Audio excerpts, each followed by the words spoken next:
we're going to make the agenda again. We're going to keep moving on that kind of stuff. But I also want to thank Kevin Wright for coming to speak on the trail, so Eddie might have to pop out and stuff. I do. But he's very approachable and stuff. But what's the way that people can reach you? Information's there. If you want, you can call me at any time. My phone number is on the internet, and people actually call. But not, so I'll take the call, email, however you want to get a hold of me. We've got many vehicles, many ways to get a hold of me. Okay, Thank you very much. Thank you.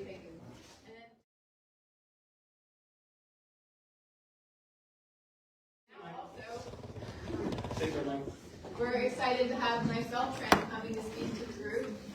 So to say a little bit about Mike and why we're excited to have him here. Mike is one of these people who is a walker and knocker. He will go all over the district and knock on all the doors and get to know everybody who he's about to represent. And that's the reason that he's having him on. That's not the only reason that we like him. He's also a constitutional advocate in the House, in the courthouse.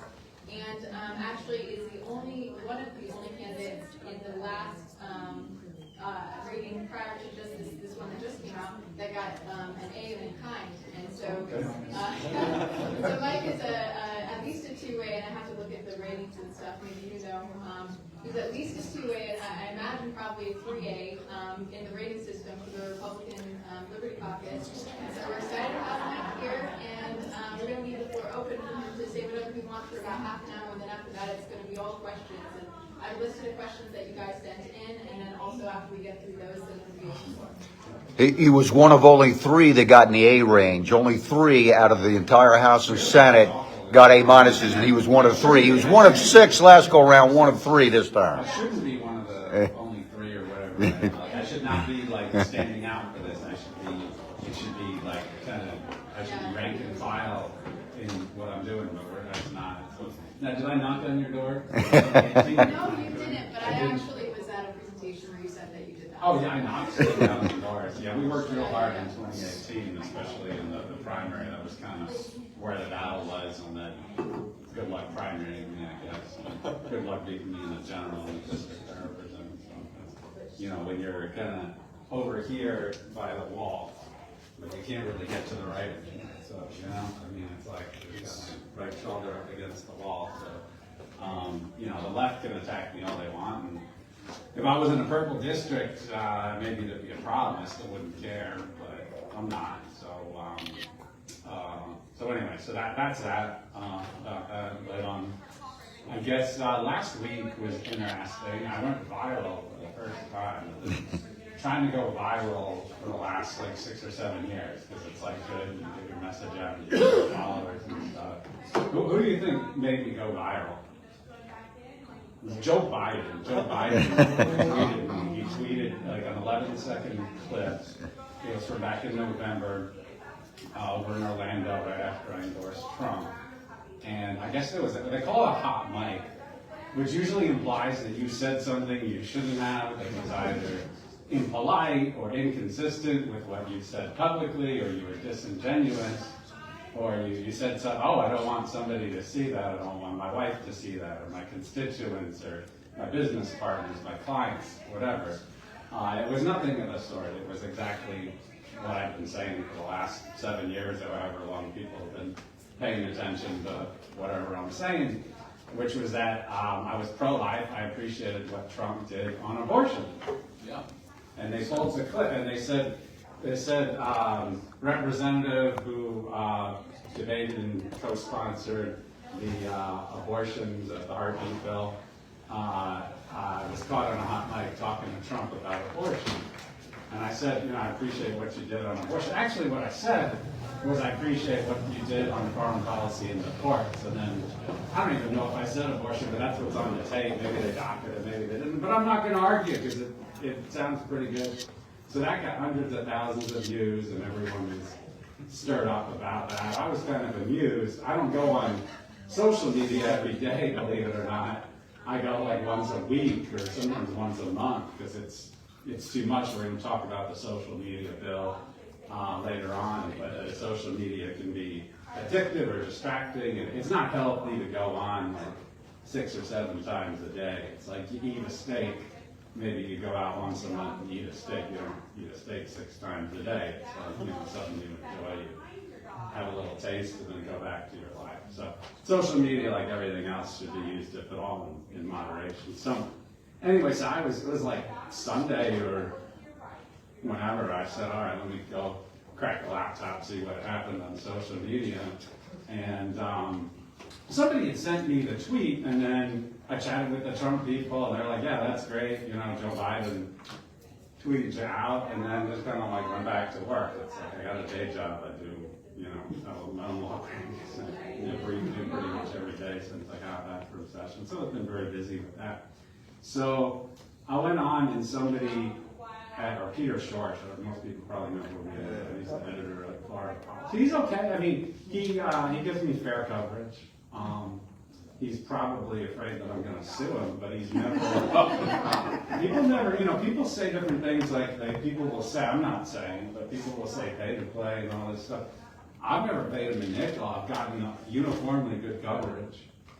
Almost uniformly good coverage. And so he says, this is ultra-conservative, Mike Beltran, because they didn't say who I was. They just said I'm the guy who, so I retweeted. I was like, yep, that's right.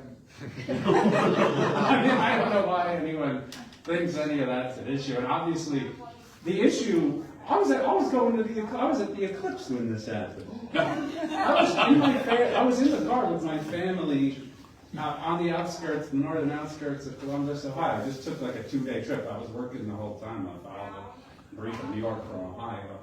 Geez, in Florida. Anyway, I was working real hard all Sunday night, worked till 2 or 3 in the morning, get up, we get dressed, and we drive north so we can see the eclipse, and then flew back that night. But I'm in Ohio. I wasn't paying attention to anything. I guess I finished the eclipse. I had a couple of calls from the news, and I guess it was this tweet. So back, he didn't say anything about the tweet. He said, he asked me to talk about Trump, because Trump has said different things about a heartbeat bill here in Florida. Whatever. Look, the point that I made was there were 2 issues, right? Trump said he wasn't going to do a nationwide abortion ban. Okay, so that's the first issue. Okay, so let's talk about that. For 50 years, Roe versus Wade was a nationwide abortion regulation. It was the court legislating from the bench, saying the Constitution said something it didn't say, and saying not only that, but we're going to invade state sovereignty, the right of the people and their elected representatives to legislate, with the general police power subject only to the text of the Constitution, Bill of Rights, and so forth. So we said that was wrong. Florida should be allowed to have an abortion ban. Texas, Alabama, and Mississippi, everyone should be allowed to have an abortion ban. Corollary to that, unfortunately, if we're going to be constitutionally sound, we're going to be intellectually honest, we're going to be the conservative we say are, then New York and California get to make their laws. Exactly. And we got to live with that. And if we don't like the laws of New York and California, then we need to do the same thing that the New Yorkers and Californians need to do about our laws, which is come down and persuade the voters, persuade the legislatures, and you change the law. And we can do that because we're going to see, we have a heartbeat bill now, maybe we'll get something a little bit more robust whenever we have a better state senate to deal with. Yeah. And you know, so maybe we'll get a little bit more, but you're going to see the experience in Texas, Alabama, Mississippi. Most of the South has, you know, a lot of them have trigger laws, or they have laws that are a little more stringent than us. And you'll see the sky doesn't fall when you ban or severely regulate abortion. And then we'll be able to go to some of the more moderate states and make our case. But we're not going to go from saying states' rights, and each state is a state-by-state issue, the federal Constitution says nothing about it, to going back and saying now we're going to do something from Washington. Much as I'd like to, I'd love to do a nationwide ban. First of all, it's never going to pass the legislature. Particularly, we don't even control the Senate, so that's a non-starter. Okay, so it's just not going to pass at the national level. And if it did, so what of the enumerated powers of the Congress? Right, so Congress says Article 1, Section 8, enumerated powers, limited government, federal government, limited powers, state government, general powers, still limited by the Constitution, and way too big, should be smaller, but federal government especially should be limited government. What part of the Article 1, Section 8 powers say that you could regulate abortion? It's not interstate commerce. Right. We said that healthcare wasn't interstate commerce, and that's traded on exchanges and big insurance companies from out of state, and we import medical supplies, and doctors are trained out of state. So that if there's any interstate commerce, it would be probably a better case for healthcare, general health insurance than it would be for abortion in particular. So it's not. So what are we going to do? We're going to lie, and we're going to say that we're going to expand Congress's article on Section 8 powers. I mean, that's what the Sebelius healthcare decision in 2012. Justice Roberts spent like 70 pages saying it's not commerce, and then he said, "Oh, but you can do it under the taxing power." Yeah, that was during. Which I disagree with the taxing power, but basically most of the opinion was to limit the Commerce Clause, which is good for limiting the federal government for a wide variety of things. We kind of smuggled that in, and everyone thought Obamacare was upheld, and we actually got some really good case on a whole bunch of other things. But I keep digressing, which is to say I'm not going to be intellectually dishonest. It was one of the candidates. He didn't do very well, but he said he was intellectually honest on the stage. He said, "No, I'm not going to do the nationwide abortion ban. It's not within Congress's article on Section 8 powers. So we're not going to do it. But we need to do it at the state. And the fault, if any, lies not with Trump or anyone in the Congress. It lies with my colleagues in the House and the Senate.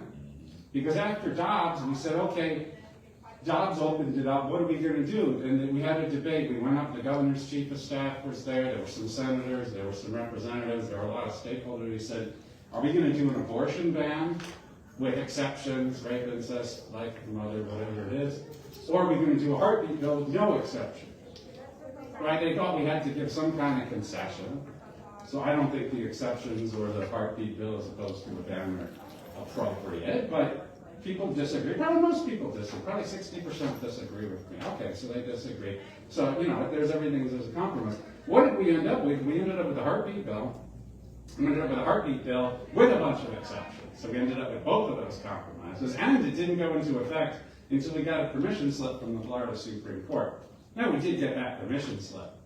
But anyway, the abortion legislation is not nearly robust enough here in Florida. And then you have states like Ohio who affirmatively codified a right to an abortion. You got states like Kansas that have recently declined to allow their state to explicitly allow the state to regulate abortion. So you have other constitutional issues and other state constitutions that really prevent us from properly regulating abortion, unfortunately. So it has to be a state-by-state issue.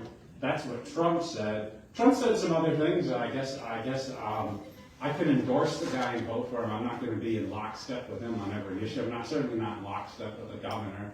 Certainly not in lockstep with the Republicans or Democrats in either of the chambers in this state. Probably, if we spent enough time together, we'd find some things that we disagree about, and they may come up in Q&A. Everyone in here should disagree with me on at least one issue, right? Two? Okay, so you disagree with that? There's probably some people in the room who are going to vote for the pot thing. We'll talk about that. But a lot of Republicans believe in the pot. I don't, but that's okay. We should disagree. If you just come in and Beltran or anyone else comes in this room and talks rat, you don't disagree with something he said, that's not good. You should be thinking independently, and we should have a debate, and then maybe I persuade you, maybe I don't. But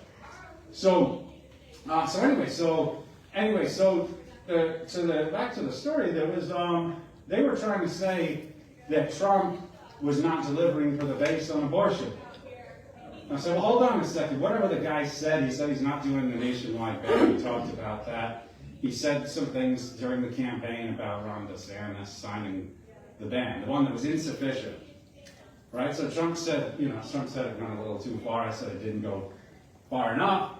So me, Trump, and DeSantis, I guess all disagree. It's fine. But I thought DeSantis, there was a time in this state, maybe 14 months ago, if DeSantis said to the legislature, go stand on your head outside in the hot sun at noontime, most people would have said, how long should you do that?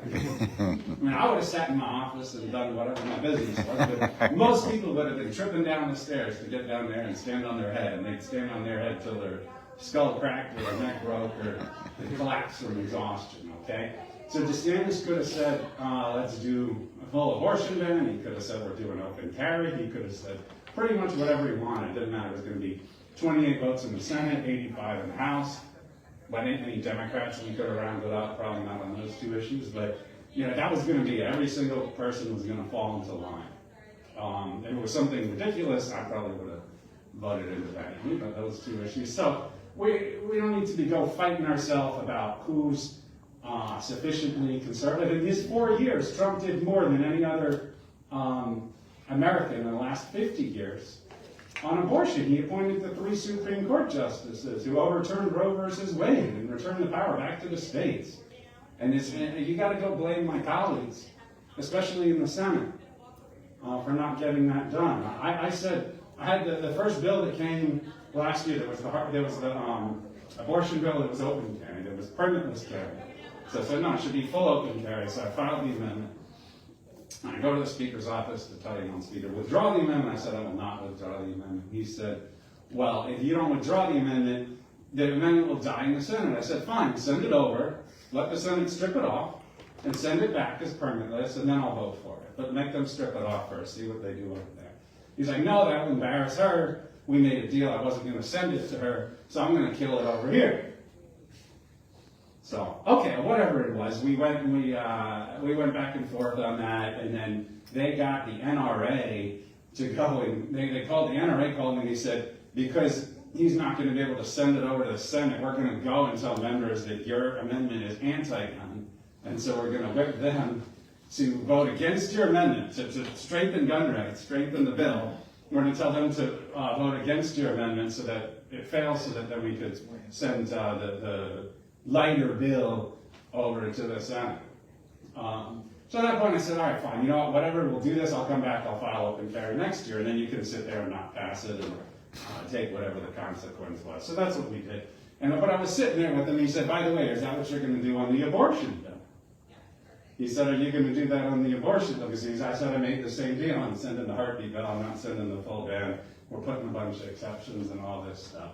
So it was the same thing. We said, okay, we'll take what we can get. We'll come back next year, file the full thing. That's what I did. I filed open carry, and then me and my friend from South Florida, we did the full abortion. But neither of them moved, but we weren't going to enact them no matter which strategy or path we took. But would have really messed up DeSantis' agenda, and it would have messed up a lot of things if we done it last year instead of this year. But anyway, look, most of the policy was pretty decent other than the tort reform.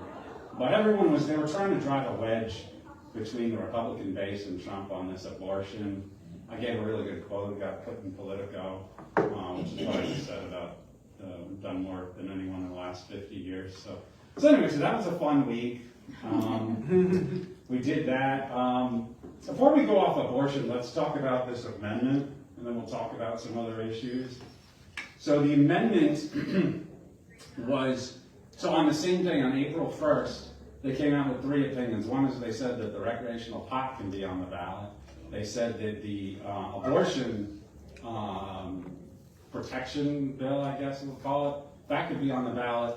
And then also, though, that the Florida Constitution, as written today, including and especially Article 1, Section 23, which just talks about a privacy right, does not prevent the state from regulating abortion. And Justice Grosshans did a really good opinion. She actually cited to like box 57394 in the state archives. I mean, somebody literally went over to some dusty warehouse. Probably she sent her law clerk.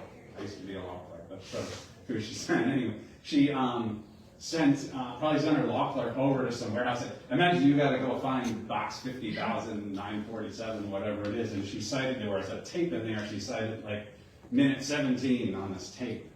So you know somebody really did their work, and she was citing something that said, you know, privacy means the right not to be observed, not the right to do whatever you want. Right? I mean, you think about that, right? Like if I was in my bedroom, you know, getting dressed, and someone barged in and said, you know, you're violating my privacy. I'm trying to get dressed. I don't want to be observed by you when I'm getting dressed, right?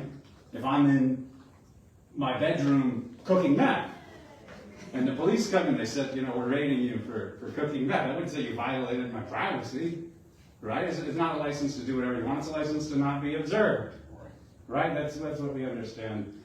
So anyway, so that was the probably most compelling argument for finding no protection for abortion in the Florida Constitution. And then they kind of said, well, look, we're going to send it to the voters if you want to enact a protection for abortion. It was kind of funny because it was like the same day they came with these two opinions, and it's like you don't have the constitutional right, but here you go, you can go and put it on the ballot. It was a tough issue. I was there for the oral arguments. The justices who voted to allow the abortion amendment on the ballot did not do so because they thought it was a good idea for Florida to pass the amendment. They did so because they thought that the proponents of the amendment had dotted their I's and crossed their T's. In other words, they did what they needed to do to be on the ballot. Just like Kathy Castor, the congresswoman from Tampa.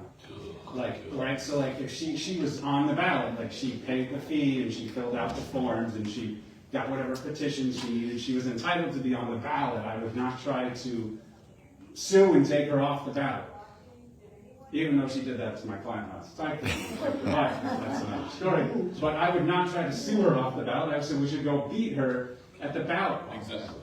What the Supreme Court said is you have a right to be on the ballot because you got the 800,000 signatures, and your summary was not completely misleading, and the text is not completely all over the place. I disagree. I think that it probably violates single subject. I think the ballot summary is misleading. I kind of take issue with this entire idea that we're going to amend our Constitution without the benefit of bicameralism, presentment, constitutional convention, checks and balances, like a two-step process.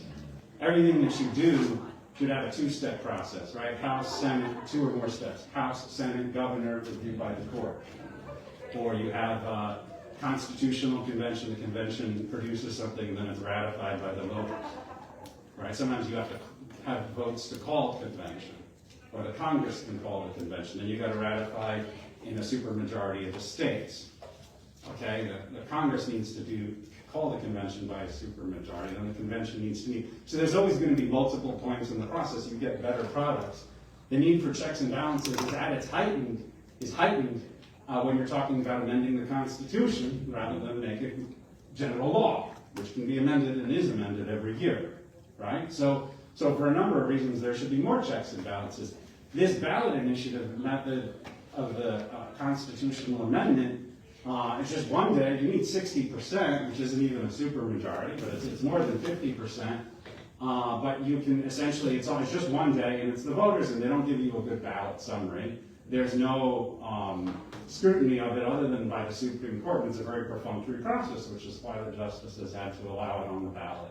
And there's a whole bunch of other problems with the constitutional amendment process. What you find is that the language has not been vetted. And then you go and you'll pass something, and then it will come back into the courts later on, and the legislature will define some of the terms, or they'll implement it in some way.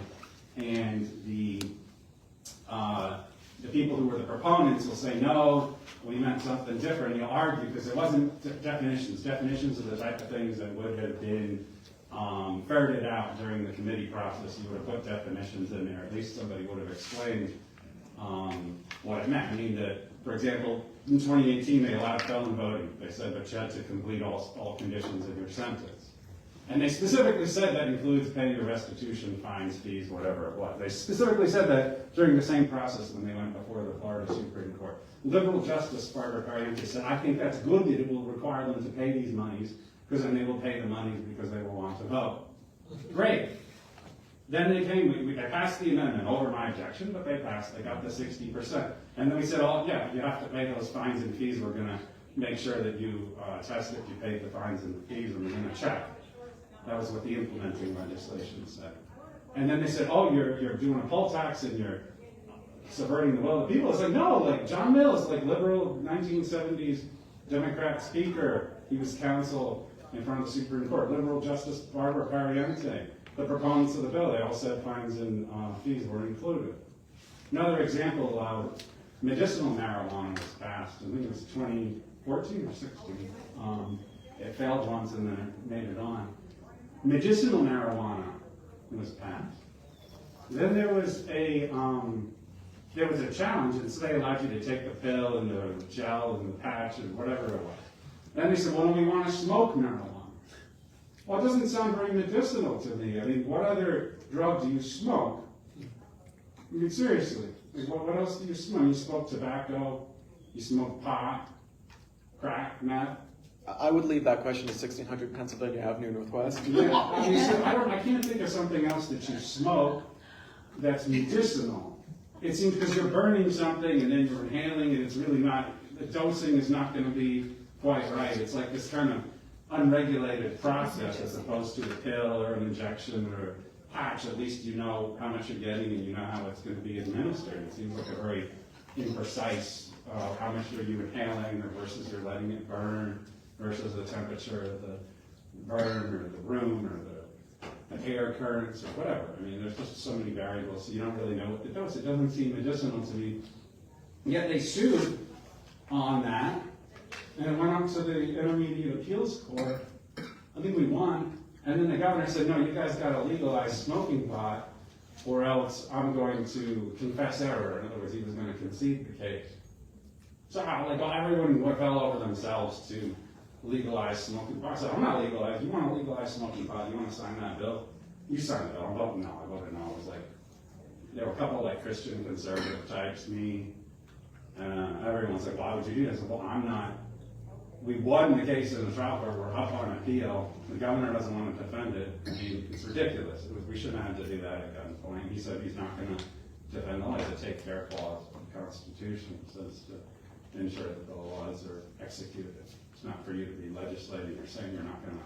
But if you don't want to do it yourself, you don't want your Solicitor General, the AG doesn't want to do it, then you go out and hire private counsel, or someone goes and hires private counsel to litigate it. I'm not saying you have to send your lawyer and say something in that you don't believe in, but you don't just like keel over and not litigate, not defend the statutes. That's the job of the government, to defend the statutes the legislature passes. That's why a couple of years ago the SG said, you guys are passing a lot of stuff, we're spending a lot of time in court defending it, quite frankly. We need more money. He said, you know what, I really like the stuff that you're defending in court, here's more money. Why not use one of my chips to get the SG more funding? This was all new SG after that situation. So anyway, the point is that this whole constitutional amendment process is stupid. And so don't take the Supreme Court allowing this on the ballot to be any sort of imprimatur. In fact, take what Coriel said. Coriel voted to allow it on the amendment. I know the guy's pro-life. He's a conservative. He ran as a Republican for the House twice. I know he's a genuine conservative. I kind of know him a little bit, just from being in the same room or we're friends, I would say. Certainly visited a number of times. And he said that, the question is not whether it's a wolf, and a wolf it may be, but the question is whether it's adequately disclosed as a wolf.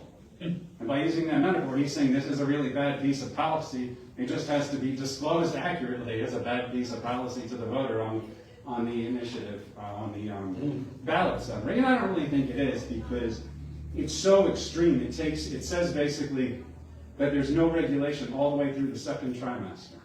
All the way through the second trimester. So we're back, right? Remember Roe v. Wade and then Casey? We ended up with this trimester system. Basically, you can't really regulate the first trimester. Second, you can kind of regulate it, but you can't impose the undue burden. So you can do a lot of things, but you can't outright ban it. Third trimester, you can ban it. It's basically like the trimester system. Here, they're saying first two trimesters, you can't do anything. No fetal ultrasound, no waiting period, no health and safety regulations at the abortion clinic, no parental consent. They allowed the parental notification to stay. I mean, they took away basically every time. They have this one little thing you can do, the parental part. But they said that we're taking away any other regulation at all. I mean, I don't know if can you tax them? I mean, I don't know. I mean, first of all, it's incredibly vague. Okay, it's incredibly vague. And then they don't disclose it. It's a sweeping thing. You basically throw out an entire chapter of Florida statutes. Just want the signal, you're down to 3 minutes. I'm down to 3 minutes. I can get to the other thing. All right. Well, that's okay. These are the most important things. So what you guys need to do is get out to your friends and your colleagues, your neighbors, and tell them what bad piece of policy this is. Because I said on the steps of the Supreme Court, I said I think they might allow this onto the ballot. The line of defense is that we have to hold 41%. We should really beat it. Good, but we need to hold 41% so that they don't pass that. And you got to remember, it's like the people in this room, I assume y'all are pro-life. I don't know why you want to hear me tonight if you weren't, but you're certainly welcome to listen. The people on the other side, they're all pro-choice, okay? There's like 25% on the other side, totally pro-choice, abortion on demand. They're like New York, Virginia, California. We would probably all want to do either an outright ban or regulate it. Maybe you think where we're at now is good. It's certainly entitled to your opinion. Then there's a whole bunch of people in the middle. Those are the people who are going to determine whether this passes or not. What do they think? Well, they think that somewhere in the second trimester, the government should start doing some kind of regulation of abortion. That's what most people think. The abortion advocates will say, well, 60% believe in women's right to choose. But like, when you really drill down on that, it's like 60% like don't like the heartbeat bill, or don't like a heartbeat bill without exceptions. Like they think there should be some opportunity very early to get some abortion under some circumstances. And then most people think you should have some regulation in the second trimester, and it should be banned at some point, even like 24 weeks. When you get to where the average American is like somewhere between heartbeat bill and where we were last year, which was 15 weeks. That's kind of the tipping point where you get 51%. And I've read all the polls.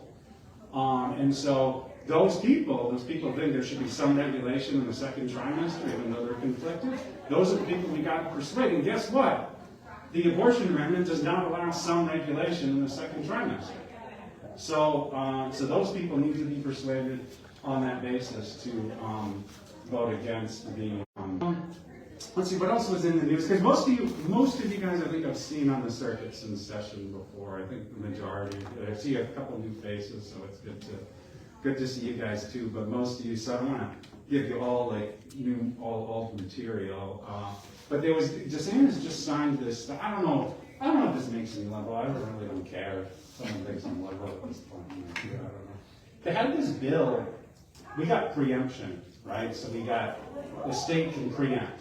We can say, for example, firearm regulation is preempted to the state, because I don't want to be driving from Riverview to Brandon to Tampa to Temple Terrace to St. Pete, and I got to check before, because I'm driving with my gun in my car, I got to check every 3 feet and see if I'm violating some new law. We say that should be statewide regulation. You regulate things at the lowest level of government that can do a good job. That's what it's called subsidiarity is, and then preemption is the preempt state. Military, you got to do that at the federal level. You can't have missile defense and then exclude Kansas. That wouldn't really make sense, okay? So some things are federal, some things are state, some things should be local. What should be local? Should be something that depends on the local conditions. We preempt a wide variety of things, and the other side criticizes us for it. I usually agree with most of the preemption. Here's the preemption that I didn't agree with that the legislature passed. They said Miami had a employee heat protection rule. You had to have so many breaks. You had to have water breaks. You had to have protection for, you take a break so every so long they make water available to you, and things of that nature. Miami wanted to do that. Well, should that be at the state level? No. Or should that be at the local? Yeah. Why? Because a banker in Pensacola is going to need a different number of water breaks and a different amount of water than some guy doing construction in Miami in August. Yeah. So that's a local thing. If there's any local regulation, it would be in something like that. That depends on the local conditions, local industries, local weather. I mean, the weather is very different in the Panhandle than it is in South Florida. So that should be local.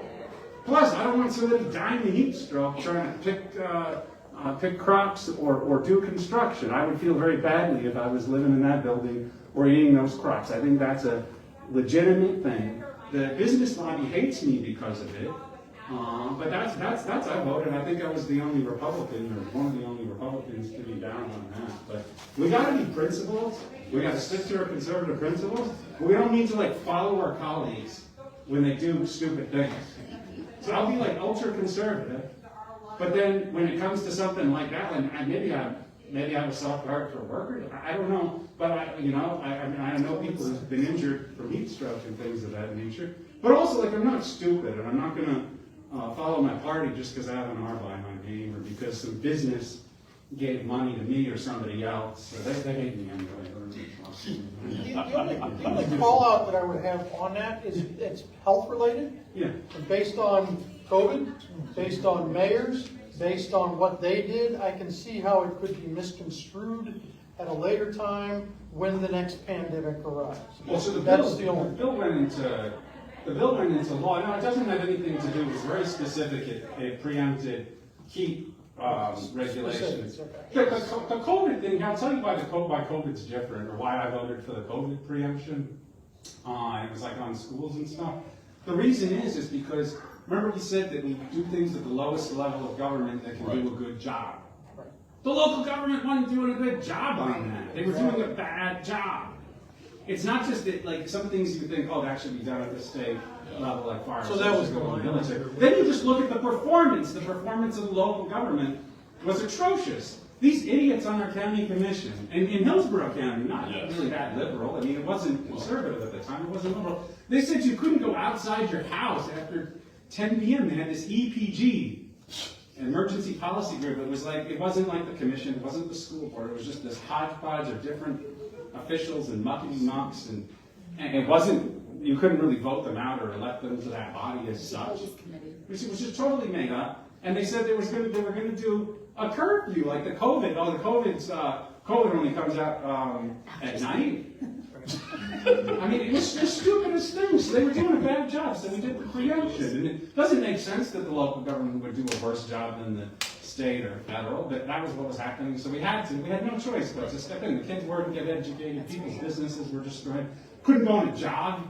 Sometimes I work till 10 p.m. Why would I want to go on a job at 10 p.m.? Put your mask on. Anyway, ask I me. don't think our constitutional principles vary by location, so. No, yeah, they don't. Yeah, that's Hey. But just bringing it back to kind of the agenda and everything. So now we're going to be moving on to the Q&A, and we had a form that everyone could sign up and put in their questions and stuff. And so, in order to be respectful of the extra effort that those people put in, we're going to ask their questions first, and then it'll be open floor. So, in order to provide some pacing, I guess, we have what amounts to 6 questions from that, and then hopefully we can have a little bit of time afterwards. And so, we have 30 minutes and 6 questions. We want to do less than 5 minutes per answer.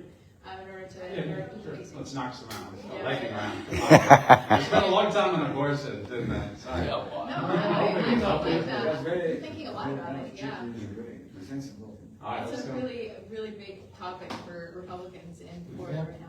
Okay, so the first question, and I'm actually just going to try to read what we have here, even when they're a little bit long and everything, so I'll come back and like read You want me to over the read actual them? I question. should read probably quicker than I did last. Well, then they're not going to hear it. Okay. Do you want to? Yeah, let's see. Oh, boy. There you go. Let's do this quickly. Okay, I was Let's at skip the attendance. URL, no need to read that. RLC of Florida, we're supporting, I think I know whose question it is. I'm wondering if there are any topics we could cover at this meeting we didn't just discuss or have time for at the previous event. So, is there anything specific? I don't know, you guys can. Oh, just keep on going. So like, Okay. just read the whole thing through the question. Maybe I should read it actually, because I actually don't understand that. That's all right, here, well, She's we pre-read the got, questions. here we got, what is being done, okay, what is being done to rein in unelected bureaucracy in Florida? We see that it's in the federal government, we can't let them do it. That's a good one, let's talk about that. So, unelected bureaucracy, I don't want to do that other request, that second question. Yeah. Okay. So unelected bureaucracy, we're just talking about this, like we're just, actually what I just ended with, like the EPG and stuff, right? So we have a number of these bodies that these idiots put together. A lot of times it's local government, somebody just thinks it's a good idea. No one gave them any legislative power to do anything, or if they did, it's for emergencies and they just leave something there for a very long time. And they create these bodies, like the EPG was an example. There's another example. It was in the transportation tax. There was a bureaucracy, and it was supposed to allocate the funds of the transportation tax. The problem was Florida statute says you can do a ballot referendum on a transportation tax, but it's got to be allocated by the county commission. The reason it's allocated by the county commission is it's the people's money. If you don't like how they're spending the money, then you vote them out, or you vote someone else in. So there's an immediate check. Not that you can delegate the spending power, which is traditionally the legislature, which is the House, Senate, County Commission at the local level, Congress at the federal government. You can't delegate that to some fourth branch of government that no one's ever heard of. It's like appointed. And they're not representative, right? When you create these bodies that don't follow normal legislative concepts like equal representation, like we hear a lot about that from the left, but then when they go to tax people, they said, well, Temple Terrace gets a seat, Tampa gets a seat, and Plant City gets a seat. Well, those three municipalities are less than a third of the population of Hillsborough as a whole, yet they get single-member seats, and then the county commission appoints. And then there's like an at-large or something, but they're disproportionately, because they happen to live in a municipality rather than Riverview or Brandon or Sun City or wherever the rest of the unincorporated areas of the county. So it makes no sense. You create these bureaucracies, and then they're appointed, so that means like someone like me goes and makes an appointment. I think it's really stupid. We got these things where the speaker and Senate president and the governor make all these appointments. The governor, I guess I can understand, he's executive branch, you expect the governor to make appointments. I don't understand the Senate president is just like a senator who's been elected by the other 39 senators to be the Senate president. Why he should be making an appointment, and he doesn't get it confirmed by the entire body, he just like makes, the Florida board of something or others. And then these people go and exercise some formal or informal power or make recommendations, which are then rubber stamped by local and state government. So I don't think and then you have these people like the insurance, OIR, the insurance commissioner. I mean, boy, that guy comes into a civil justice subcommittee meeting, he's talking to us like we're third graders or something. And I'm like, hold on a second, like, the people voted for me and we fund you, and we created your office, we can destroy your office, we cannot fund your office, and you're talking to me like I'm some kind of an idiot. We had AOB reform a number of years ago, which was that they had these policies that could be assigned, right? Your health insurance is not, I'm going to give you this one example of a stupid regulator. Your health insurance, the costs are not really kept under control, but they're not as bad as property insurance. The reason is I can't just go to any old doctor and he charges me, $10,000 to like pop my zit or something on my arm, okay? So it has to be a network and they negotiate a rate, okay? For the property insurance, they had assignable policies. You could go to any guy, he could charge anything he wanted for your roof, and then you could just assign the policy. Then you could go sue the insurance company for $1 million. I said to the insurance commissioner, I said, why don't you allow the insurance companies to have non-assignable policies? In other words, your insurance company comes out and fixes your roof or hires somebody to do so. You don't just assign it to some guy who doesn't have a contractual relationship with the roof's going to cost. He said, well, there's a case that says you can't do that. And I went and I looked at the statute first. The statute says that policies can be assignable or not according to their terms. OIR approves the terms of the contract, so the statute is no impediment. And I looked at the case, and you know who was arguing that the policy shouldn't be assigned? Was the Office of Insurance Regulations. She went and took a litigation position, procured case law that prevented insurance companies from writing non-assignable policies. You have the audacity to come into the Civil Justice Committee and tell us that there's a problem with these assignable policies and it's up to us to fix it. You created the problem. You're an idiot regulator. I mean, when he was so rude about it. So I hate bureaucrats because they're not elected. They never got a single vote. All these people in Tallahassee, lobbyist staff, bureaucrats, they're always telling people what to do. They never got a single vote. You want to go tell people what to do, then go knock on a bunch of doors and get started. All right, we're doing okay. What's the next one? Yeah. So do you remember kind of like which question that was? Here, I'll just. Is that the what can be done to Mark Florida against federal overreach? Oh, that's a good one. Yeah. So, what can be done? Look, I mean, when the federal government makes laws that are outside of the commerce clause, and commerce writ narrow, right? Everything can't be interstate commerce, right? So that's what Congress does, is everything they say is interstate commerce. I mean, it's the stupidest things. Like if you look at like the firearm, like the felon in possession statute.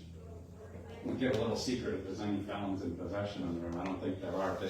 But the federal felon in possession statute, Congress reflexively uses the commerce power. We talked about it a little bit before. Congress will say, if you're a felon who's in possession of a firearm that moved in interstate commerce, right? Everything is commerce clause to them. Everything is commerce clause to them. By the way, there's over in where is it? Somewhere in Brevard County, there's a firearm manufacturer. If I was a felon who was going to be in possession of a firearm, I would go there and buy that gun because I know it didn't move in interstate commerce. I bought it in Brevard County and brought it back. I mean, how stupid is that? The felon in possession law would be tied to the commerce power, so they had to show that it moved in interstate commerce. It's really stupid because Congress legislates way too much. They said there were cases. There was Lopez and Borison. There were 2 Supreme Court cases about. Is it a national issue or is it a local issue? Well, does it affect interstate commerce? Not really. Okay, then there was another one, was the Gun-Free School Zones Act. You know, guns in schools, awful. National issue? No. State issue? Maybe. Local issue? Yes, that's what you do. At the local, say, kid, give me the gun, you're arrested by the police, sent home, whatever the case is, okay? So the point is that Congress said, yeah, as bad as guns in schools and violence against women are, those are not national issues. They don't have to do with interstate commerce. They said, well, if there's guns in the schools, the kids don't get a good education. They don't get a good education. They don't go to a good college. They don't go to a good college. They don't get a good job. They don't get a good job. They're not participating in interstate commerce. And so if you have to pile inference and inference on, at some point the impact becomes diluted. And so they said under this idea that if violence against women and guns in schools are interstate commerce, then everything's interstate commerce, because you're always going to be able to pile 6 levels of causation on top of each other to get to interstate commerce. So the Supreme Court said you can't do that. But that needs to be more rigorously enforced. There's still a whole bunch of stupid things that Congress regulates that it's got absolutely no business doing. And then we don't have to cooperate, right? So the federal government can come in, they can hire FBI, they can hire ATF, they can hire Secret Service, they can enforce the laws, they can deploy the military. They're allowed to do that. We don't have to cooperate with them. On immigration, when it was under Trump, we choose to cooperate with them. And in fact, we compelled municipalities to do so by threatening their funding, and rightly so. For something that we don't support, we can say, no, we're not going to participate in that. United States versus Prince, it was a Scalia opinion from the 1990s. The federal government created, they created the background checks, and they said that the sheriffs had to do the background checks. And some sheriff somewhere said, no, I don't want to do the background check. Oh. Right? I don't want people thinking I'm taking their guns away or preventing them from buying the guns. It's your background check. You run the background check. Scalia said yes. Okay, so the government can't commandeer the state government, so the state government doesn't have to cooperate with the federal government. Now, they can threaten your funds. They threaten the funds because the problem is half our budget is federal money that's handed down, and they can attach, because they're spending, they can attach conditions to that spending. They'll say you have to set the speed limit at so many miles per hour, prevent under 21 instead of 18 from drinking, or we're taking away 10% of your highway funds. Well, that could be many billions of dollars, okay? And so they can compel you to do that. Now, what's the cure for that? That's a harder cure because you can't go in the court and litigate that. The cure for that is to stop electing a Congress that spends all this damn money. Exactly. Right? I mean, that's what the cure for that. Why should the Congress be sending us billions of dollars for education, billions of dollars for health care, billions of dollars for roads? Why don't they stop taxing us at the national level, tax us for that at the state level to only to the extent necessary, which they already tax us.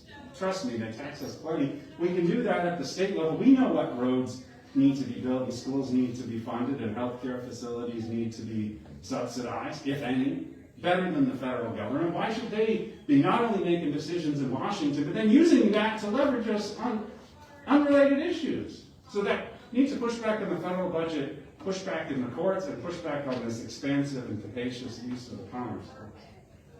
Well, I think that more or less covers one of the other questions. You can add something if you want to about it. There were talking about the, let's see, I looked up what it is, the central bank digital currency. Oh, okay. As something that the federal government wants to put on the states.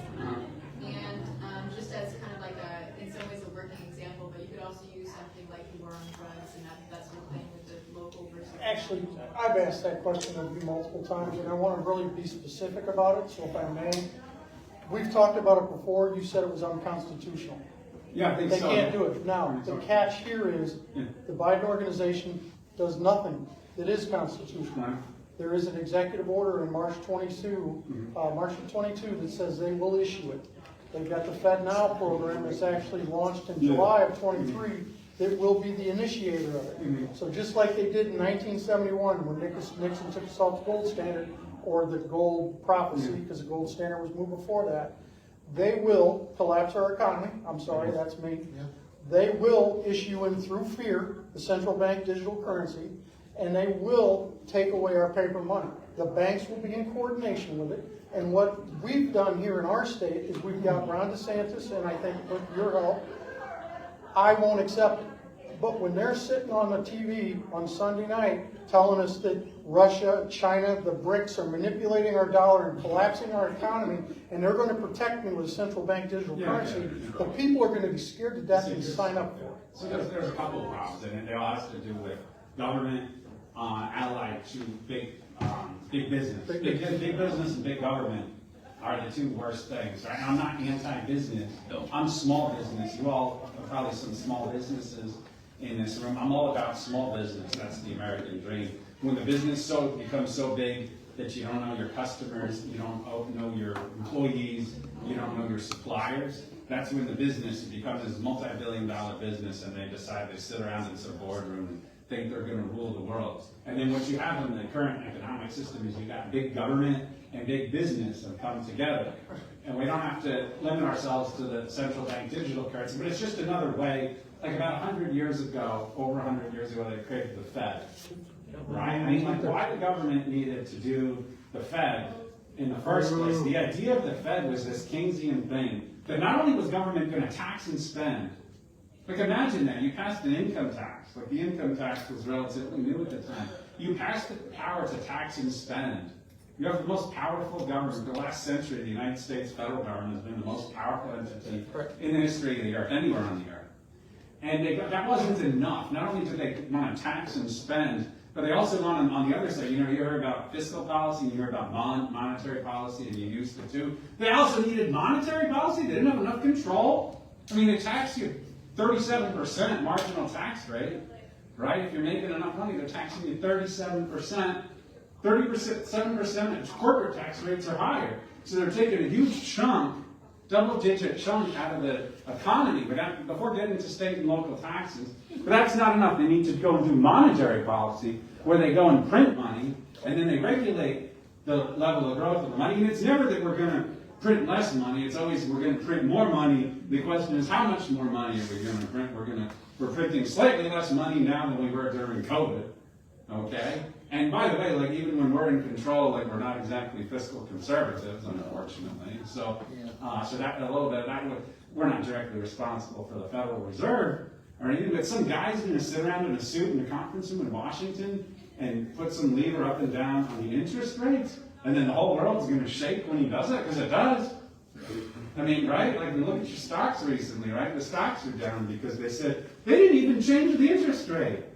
They didn't even say when they were going to change the interest rate. They just said like a little bit of nuance. They said, well, maybe we're not going to lower it this year, maybe we'll lower it next year. All Rick says everyone loses 3% overnight. Okay? So the point is the federal government's done that, and from there's not much of a leap to central bank digital currency. Here's the thing about digital currency. When I left from my office, I was litigating a case about the banks messed up a wire. They put it in the wrong account. They said, my client doesn't have his money anymore. They didn't put it in his supplier's account like they were supposed to. They put it in some idiot's account in Amsterdam. Okay, so we're litigating about that. I'm going to go back. I'm going to work on that until I'm too tired to work anymore after we're done here. And but the idea that I have to litigate that case, the idea that you have money because some bank or some government says that you have money, right? Like in the olden days, 200 years ago, I'd travel around with a bag of gold coins or silver coins or whatever coins I could afford, and I had the coins. You know, some highway robber could take the coins, I could lose the coins, there could be a hole in the bag, but basically, barring some unforeseen thing, I was going to have the coins, because I was holding the gold coins. And no idiot, or no petty official, or no big business was going to say how many coins I had. Now I got my coins in the bank, and I go on my phone, and I say, oh gee, how many coins do I have at Wells Fargo? Oh, well, I have that many thousand coins, or whatever. Okay, well then they could say some guy hacked in my bank account and took my money. Like, there's a case that says some guy hacked in some guy's bank account and sent it to another bank. Money's gone, no redress for the consumer because of the UCC, you know, section UCC code is 207. bad, that needs to be addressed. So, UCC's all lied a bill about that. It was about these misdirected wires, by the way. Did you see that Tennessee just passed or has put in legislation to address the UCC code to where if you do lose your money from a third-party counter risk, that you don't have to go to New York, you litigate it in your state. Oh, of course, yeah. So are we doing anything like that? Because those I have are a bill, I'll tell you what my important bill said. My bill said, so if I send money, right, if I send money to you, right, I put your name and I put your account number on. Okay, if the gentleman next to you sends me a text, he says he's you, he says send it to your bank account, but he gives me his bank account number. And I send the money as he told me to. I put your your liability, name, that's not my I put your liability. name on it, but I put his bank account. The bank is allowed to accept that wire, process it, and put it in his bank account, even though it's made But out that's to your liability, that's not mine. That's what? That should be your liability, not mine. Should be the bank's liability because they should name match the wire transfer. They should be doing You're it. probably right, there should be. If you get a letter in the mail and it says Mike Beltran on it, you think you should open that letter, or you should return it to the post office, or call me, or do something like that? Okay. All right. To be respectful of Yeah. time, I do want to say that it is 8 p.m. Okay. We would love to have you longer if you want to stay. We can do another question or two. All right, cool. Are we done with the? Well, you know what, let's take a look, because I think that we covered a lot of ground from answering those questions, but I just want to see. I guess I didn't really get what my answer was. Yeah, I'll ask you a specific question because you put it very well here. What does the state of Florida have as backup plan when/if there's a banking crisis and a federal level issue with the CBDC? They do, it's bullshit So law. what's the state's backup plan? if the You feds- have a law, but it doesn't address the issue. You want to share? The law basically spells out, it's a two-line thing that says we won't allow it unless. And the unless is the central bank digital currency, the collapse of the federal government. The reality is, a lot of states are actually seeing what's happening with this situation, and they're starting to look at, and I'm sorry you used the example, gold and silver as money. Right. And we need to do that in our state. Is there any conversation on getting that done? No, I can't say that there's been a conversation. I mean, I think, I'll say this, is like everyone should keep, if you can afford, get some gold and silver coins and then get some cash. Yeah, but what if they do what they said and made it illegal to own? Oh, that would be probably. It's gonna happen. Don't Probably kid in the yourself. Constitution. Don't kid yourself, it's going to happen. That's why we need to be prepared, and that's the only reason I'm sitting here tonight. It's going to happen, it's all set up, the laws are in Well, it'd place. be unconstitutional. I mean, it'd be like saying if Joe Biden says to take all the guns. I mean, the protection, you asked me what the protection is at the state level. The protection is the same protection anyway. There are several states, there are currently 13 states right now that treat gold and silver as money, which are enabling their clients, their people, and their constituents to actually be prepared for when that happens. And we haven't touched it. Trade gold. No, it's not. When I'm talking about trading it as money, that means if you buy gold today for $1, and it grows to $2 because our current dollar deflates, you do not pay capital gains on that gold. Why don't we just need capital gain? Well, you don't, But- you don't pay but capital there gains is till in you sell Florida. something. In Florida, you do. Okay, well then you should. I will say that because there has been historical precedent where this did actually see solvable, but it makes sense to actually specifically modify it. Yeah, but I'm trying to think, if I go buy euros and the euros go back up, now they're parity, by the way, it used to be like $1.40 for a euro. If I go and sell those euros, should I pay capital gain tax? Well, let me put it this way, I don't think the state should be, if the question is should the state tax treatment I don't know who's paying capital gains. I'm not aware of any capital gains tax at the state level. But the state should not be taxing gold. The state should really not be taxing a lot of things. But it certainly shouldn't be taxing gold, and I'm not sure we should be paying capital gains for buying and selling gold. Believe me, I'm sorry, Yeah, I think it is likely that our currency will collapse. No, I mean, I don't have enough gold. I don't have enough.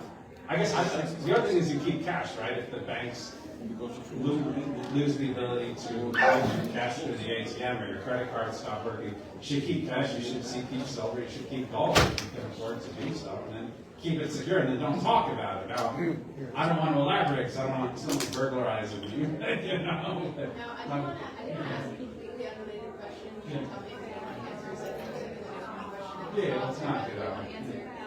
I wanted to ask, what do you plan to do after Easter? What comes next? Oh, I don't know. We'll see what happens next. What other questions? We got policy questions? Yeah, go ahead. What's your feeling on DEI and getting rid of their sort of investment funds from the state treasuries? Yeah, the state should not be investing in anybody who's doing the DEI. DEI is always very awkward. Like they were always talking about, back in the 90s, 2000s, growing up, they were talking about diversity and this and that, and like, which meant like basically discriminating against people like me. That's what it always felt like, and I always felt like I had to keep quiet about it, or they would think I'm a racist. Like everyone should compete on an equal field. We shouldn't be going and excluding or including somebody based upon race or some other characteristic. We should just treat people like people. It should be a meritocracy, and we shouldn't spend a lot of time. Diversity takes care of itself. If you have a fair system and you treat everyone equally, you treat everyone fairly, diversity takes care of itself. And you see that in societies. Every business and government and area in the country is more diverse now than it was years ago. There's less. You just got to let that problem just kind of take care of itself. To the extent there's really a problem, which at one point there was a problem. Okay, all right, I'll concede that. And at one point people were not treated equally based on race, and they're still not. That's the problem, is we're perpetuating it. We just need to leave everything alone, and I don't think we should be supporting that thing. We passed a number of bills the last couple of years that we're not going to invest in companies that try to do this social engineering, whether it be trying to boycott Israel or the DEI or ESG is another one of those acronyms. If you have to use an acronym, it's probably a bad idea. Right? Would you consider, I know in Tennessee they had a bill out on the federal government's draconian overreach, that they would have to say the FBI is partnering with these task forces. They say, well, the FBI comes into the sheriff's office and builds a task force, and they use the sheriff's office as cover to go after innocent Americans without really going to prove their case, because you really can't trust them with the Fourth Amendment that they've abused it so much.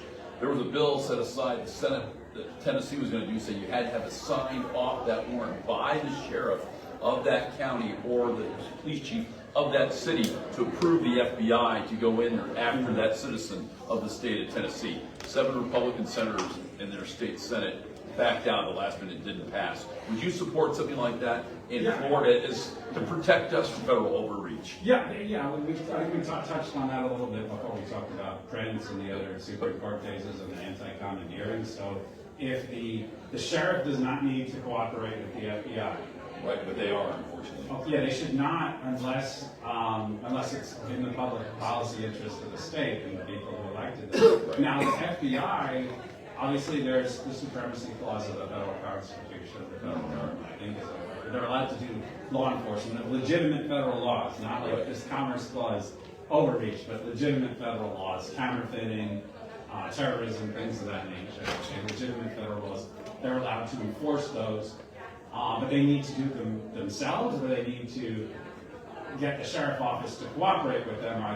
Usually what happens is they say, okay, we're going to give out a whole bunch of money to buy bulletproof vests for everyone. And they say, okay, so everyone, all the police now have the bulletproof vests. Okay, now by the way, we're going to give out the tactical, the SWAT team things. They're going to take the old army vehicles and they're going to give them to the city to use for the SWAT. And they say, okay, by the way, now you got to serve our warrants and come along with us on DEA raids and ATF and so forth.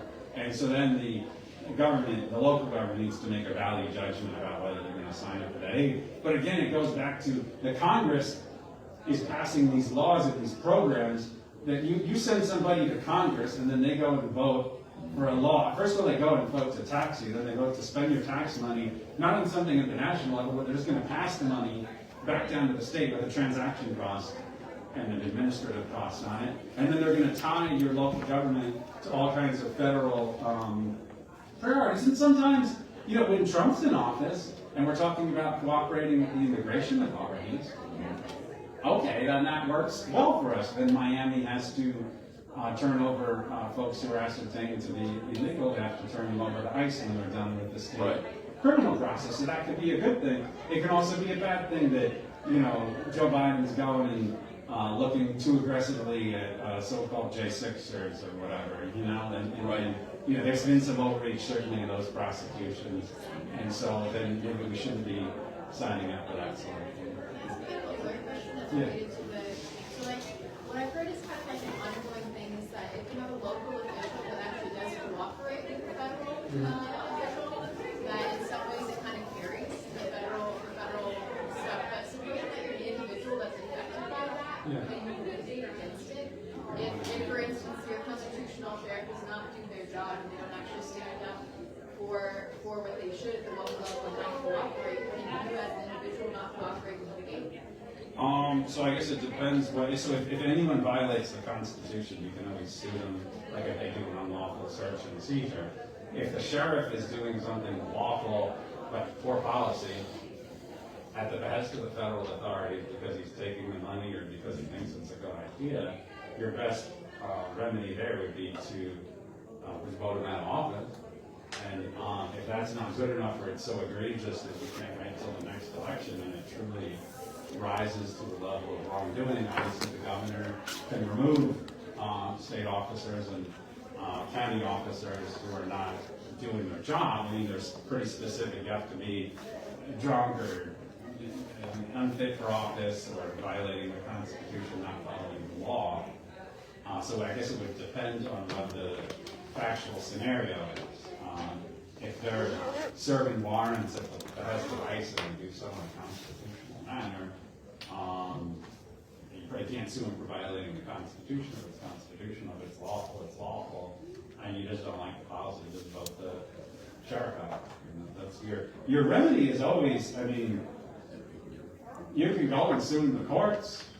You can do civil disobedience. It obviously entails a lot of problems, but your best remedy is just vote somebody out of office. And to do so, you need to have another viable candidate. Is the issue. A lot of times there's not a good candidate, or a lot of people live in a jurisdiction where you're just not going to beat some Democrat, for example, like Fannie Willis. Like, what's the chance that she gets voted out of office? Like, probably not very good because it's Atlanta, right? So unfortunately, sometimes you're stuck.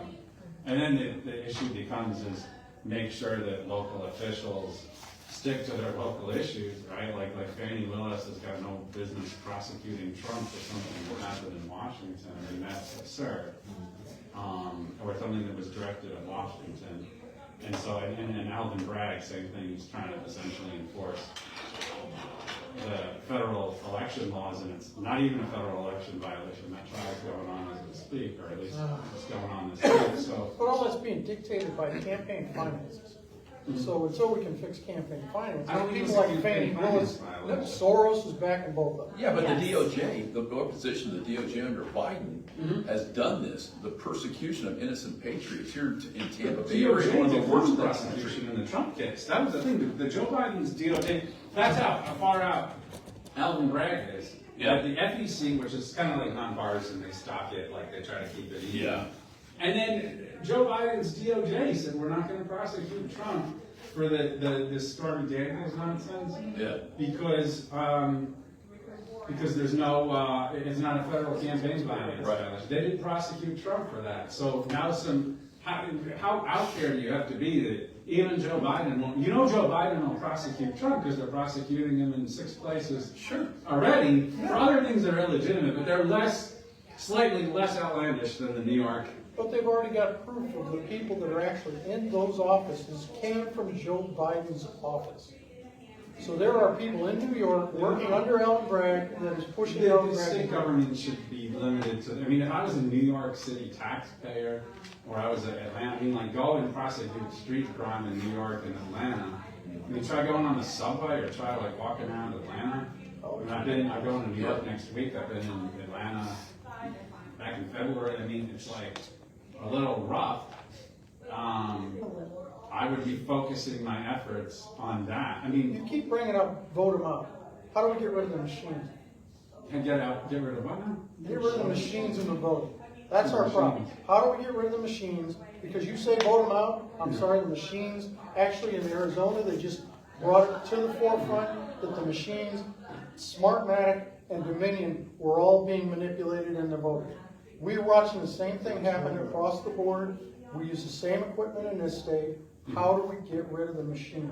Is nobody talking about that in I your talked to bill? the secretary, and we've probably got time for maybe one more. I'll probably need to get back to work. And I'll have to like open the floor for everybody because we're gonna. Yeah, sure, yeah. I don't know, like, if there are problems with the machines, they need to be reported, they need to be litigated. Every time I get a report, I talk to the Secretary of State, and he's handled it accordingly, or he's been responsive and explained the issue. So, I kind of leave it there, I don't know. Hey, Mike, what do you think about, oh, you put the gentleman. Yeah. Yeah, no, you mentioned earlier about, you're not gonna like your colleague, voting ridiculous ways, or like you're not gonna follow your colleagues just because you have an R next to your name and all that sort of thing. I know this is kind of like preaching to the choir with RLC folks, obviously, but yeah, it is striking sometimes, like, the effect, like, psychologically of like partisan groupthink, on our politics. And, a Republican friend of mine years ago said that politics needs to stop being a team sport, and all that sort of thing. And so, obviously now we are on the Capitol Hill, we have the whole situation with, MTG and Massey, right, and the motion to vacate against Johnson, sending them over like FISA warrants and all that stuff. And of course, you have people saying, oh no, Republicans got to stick together, otherwise we're going to get, Keith Jeffries as speaker. And it's just Stroke bill, then the chamber's not going to give to the House campaigns, and the House campaigns is not going to have money to give to some rhino in some purple seat for that extra vote for the supermajority that we don't use to go ban abortion or do open carry anyway. So what do we need the supermajority anyway? And so then if we don't hold that purple seat, then we're going to lose the majority. And Anna Skamani is going to be the chairman of the judiciary, legalize abortion on demand and make you pay for it and all that stuff. And it's like somewhere between me voting against the heat stroke bill and us like losing the majority is like probably where we're gonna, kind of like buckle down and like, figure out a solution. I just don't, it's kind of like inference upon inference upon inference and the parade of horribles. So I think, yes, politics is a team sport. I happen to like not play that sport. Like I do electoral politics very well. I think the people in my district like me. They say that you can be liked in Tallahassee, you can be liked here, but you can't be liked in both places. And obviously I've made my choice and my colleagues have made their choice, and I'm comfortable with that choice. I hope they're comfortable with theirs. I mean, it's true, it's difficult to get things done because I had to vote against some lady's bill. I mean, I have to vote against people's bills all the time. I had to vote against bills that made it harder for small business to litigate against big business. I had to vote against bills that were going to make it easier for people to pollute, that were going to make it easier for people to use carcinogenic pesticides. I had to vote against the budget because it spent too much money, and the budget has everyone's pork in it, right? The budget's got everyone's pork in it. So I guess I voted against everyone because everyone had something in the budget. I had something in the budget, the governor's going to veto it, but whatever. So I guess the point is that politics is a team sport. I guess I don't really play that game. It's hard to do a lot of affirmative things. We sure did block a lot of things. There were a couple of things that were like, it was like 17 to 1 in a committee or 117 to 1 on the floor of the House. And the bill would move out of committee. People like, why did Beltran vote no? Like people pay a certain amount of attention. And they would be amended, even if it was like one no vote. There was a bill that went over, it would have made it harder for homeschool families to take advantage of school choice. It was 117 to 1, I voted against it. It was a big package, it was a little thing I had a problem with. I put a note in the journal, went over to the Senate amended it, sent it back, and gave another speech. I said, you fixed the bill, now I can vote for it. Everyone thought I was doing something antisocial, but we actually made an impact. So you can make a lot of impact, probably makes it harder because you make enemies or at least people who aren't very happy with it. Go ahead. I have a question. Is anything being done with insurance in the state of Florida? Kevin, how about car owners? And This car is insurance? gotta be the last one, so, all right, but I'm gonna break it down for you, and then we should probably wrap up. I don't wanna keep anyone any longer. So we've done a lot of things on insurance. Okay, starting with AOB, we did AOB reform in 2019. Then we got rid of attorney fee multipliers for property insurance. Then we got rid of attorney fees for property insurance. And then we got rid of attorney fees for any kind of insurance except some very little narrow types of cases. We did a couple other things in there where we subsidized insurance. We did other tweaks. But basically, we've made it harder to sue your insurance company on the basis that the rates would go down because they were driven by litigation costs. The issue is I voted for a lot of the policies early on, and then they started to go too far, and I stopped voting for them, and I incurred the wrath of the speaker and a lot of people last year.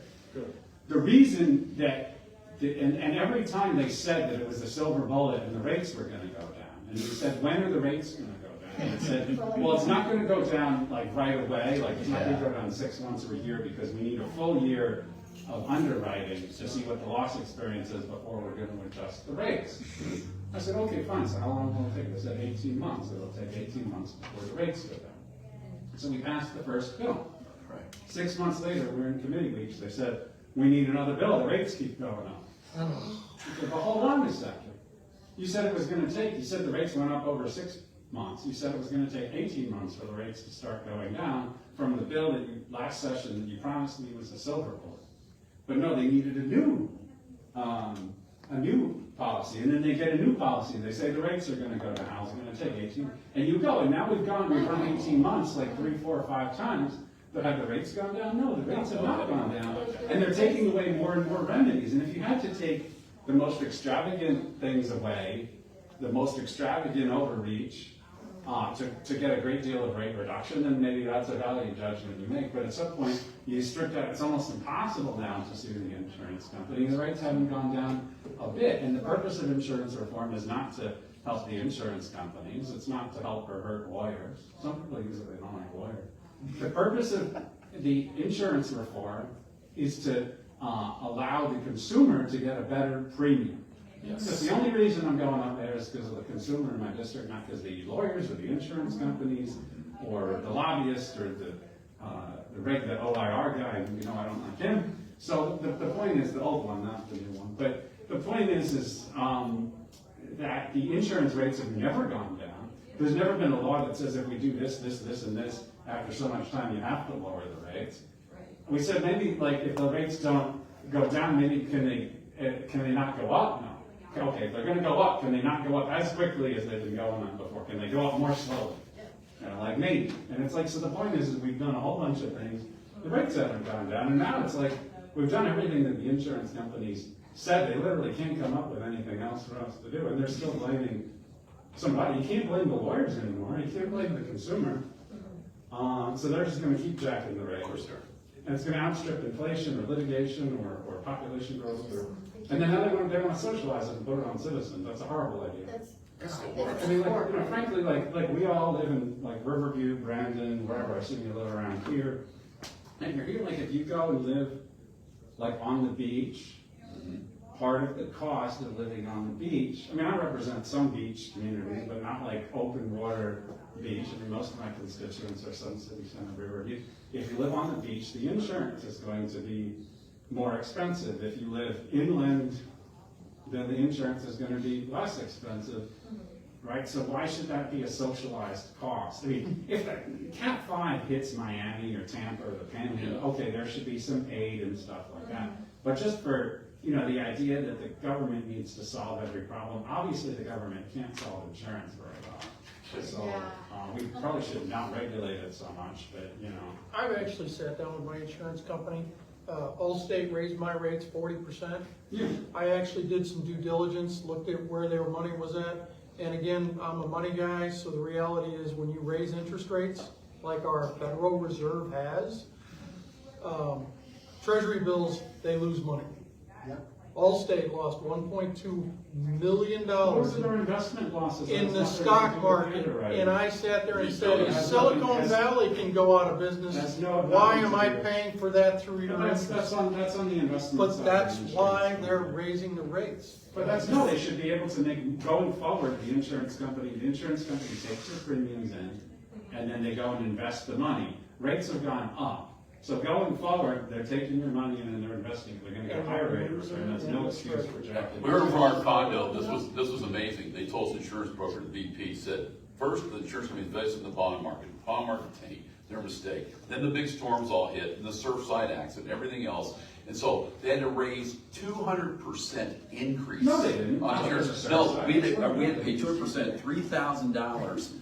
Every 95 units got assessed $3,000 a piece to cover a 200% increase in insurance because of those three things that they said. It says, so wait a second, you invest in poor investment in the bond market, it tanks, and you try to pass that on to recoup your loss. The insurance company has two sides of the coin. One is your underwriting profit, and then the other is your investment profit. Sometimes they break even on underwriting, and they make their money on the investment. Sometimes they make money on underwriting, but there's no excuse that you're doing your investment. Yes, you take the premiums in and you try to earn a return for your shareholders and to make sure you can pay things. There's no way that you taking a loss on your investment is an excuse to jack the rate Well, for somebody the should look at policyholder. it. There's no reason that the Surfside was one building out of a million buildings plus in Florida that fell down. That's not an excuse to go and jack rates across the state for all kinds of buildings. So none of that We holds. obviously love Mike and he's been staying here. Yeah, Mike's a great guy. He really is, he tells it like it is. I love him. Well, anyway, maybe not, but that's okay. 'cause Oh, have- thank you. Everyone have their own opinion. Thank you. Thank you guys. Great to see you. All All right, thank you so much. Yeah, and for answering our questions Absolutely. and everything. And